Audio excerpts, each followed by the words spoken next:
അസ്സലാമു അലൈക്കും വറഹ്മത്തുള്ളാഹി വബറകാതുഹു. കലിമ ചൊല്ലുന്നത് സ്വപ്നം കണ്ടാൽ, ലാ ഇലാഹ ഇല്ലല്ലാ എന്ന കലിമ ഉണ്ടല്ലോ നമ്മൾ മരിക്കുമ്പോൾ ചൊല്ലുന്ന ഇത്, അത് നമ്മൾ ചൊല്ലുന്നതായിട്ട് സ്വപ്നം കണ്ടാൽ ഇതിൻ്റെ വ്യാഖ്യാനം എന്തായിരിക്കും? മഹാനായ ഖുതുബി എന്നവർ അവിടുത്തെ ഒരു കിതാബിൽ 63-ാമത്തെ പേജിൽ പറയുകയാണ്. എന്താണ് പറയുന്നത്?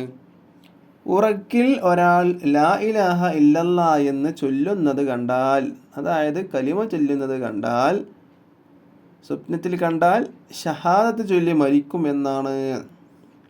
അപ്പോൾ അത് നല്ലൊരു വ്യാഖ്യാനമാണ് അല്ലേ? ഒരാൾ സ്വപ്നത്തിൽ അങ്ങനെ കലിമ ചൊല്ലുന്നതായിട്ടാണ് സ്വപ്നം കണ്ടത്, കലിമ ചൊല്ലിയിട്ട് മരിക്കുമെന്നല്ല, കലിമ ചൊല്ലുന്നതായിട്ട് സ്വപ്നം കണ്ടാൽ അതിൻ്റെ വ്യാഖ്യാനം അവൻ മരിക്കുന്ന സമയത്ത് ഷഹാദത്ത് ചൊല്ലി മരിക്കും, കലിമ ചൊല്ലി മരിക്കും എന്നാണ്. അത് നല്ലൊരു ഭാഗ്യം തന്നെയാണല്ലോ അല്ലേ? കലിമ